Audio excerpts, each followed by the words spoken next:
When Doug and Stephanie Wheeler pledged to support one another in sickness and in health, they had no idea the challenge that would be ahead. A deeply committed couple, Doug would be there to support Stephanie when the unthinkable happened. Only in her 40s, Stephanie suffered a heart attack. But there's more. 2 weeks later, Doug had one too. They turned to the expert heart team at Salinas Valley Memorial Healthcare System. You know, when they say that old married couples start to really look alike, I think that this sort of takes that to a whole new level.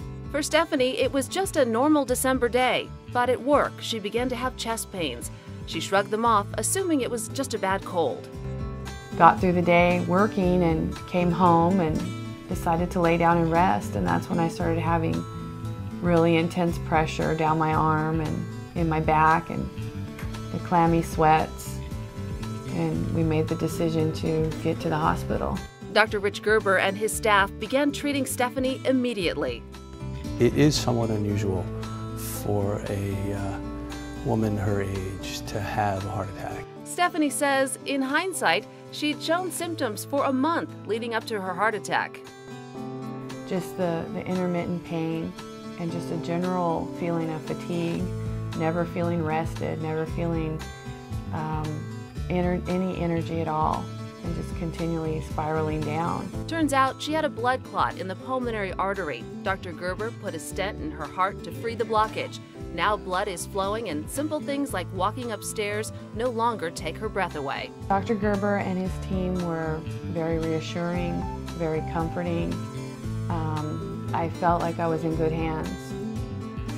Little did they know they'd see Dr. Gerber again soon. Just a couple weeks later, Doug, a runner, was prepping for his first Big Sur marathon. He signed up for a half marathon for training. 9 miles in, he knew something was very wrong. I did feel nauseated just, I would say, a minute or so, and then that went away, and my left arm did get weak, but I didn't really know what it was, and I even kept going, and then I stopped once, and so I went back, and they immediately checked my vitals. At the hospital, Doug's EKG showed trouble. His enzymes had elevated, and he too was having a heart attack. Took me in Monday morning to the cath lab, and I think it's the left anterior descending coronary artery, the LAD, was 90% blocked. The LAD is not the one to mess with. Privately, doctors call it the widowmaker. It's still kind of mentally, I'm not all the way over that. When I researched it and found out that you have about 5 minutes to live once that one's blocked,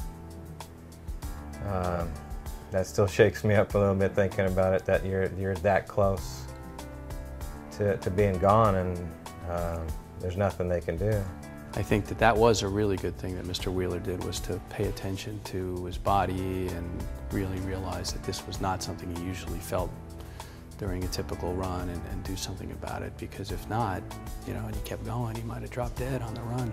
From the paramedics to the ER doctor to the cardiologist, everybody did exactly what they were supposed to do in this case. And because of that, I'm here.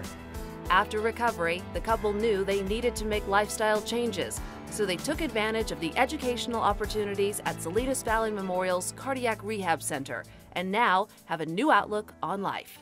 My life again, starting over, beginning a new life, and I can't think of a better way to do that than with the cardiac rehab program. What you want is for people to live a full and active life, and that should include, certainly regular exercise, if not strenuous exercise. We aim to try to get everybody back to doing all the things that they want to do. In fact, Doug is running again and says he's in better shape than before the heart attack. Just 8 weeks after leaving the hospital, he laced up his shoes for the Heart and Soul race. Today I'm going to be running 5K, so this is the first race since the heart attack. His goal is still to run the Big Sur Marathon, but what comes first for the Wheelers is making healthy choices with each step every day. It's still unbelievable. Sometimes I have to pinch myself to even believe that it happened. But it impacted our lives by kind of taking stock of our lives and what's important, setting more priorities or better priorities with food and stress levels, jobs, all of those things we take into account now on what's important. And our family is the most important. And that starts with taking care of ourselves with food and exercise and things like that.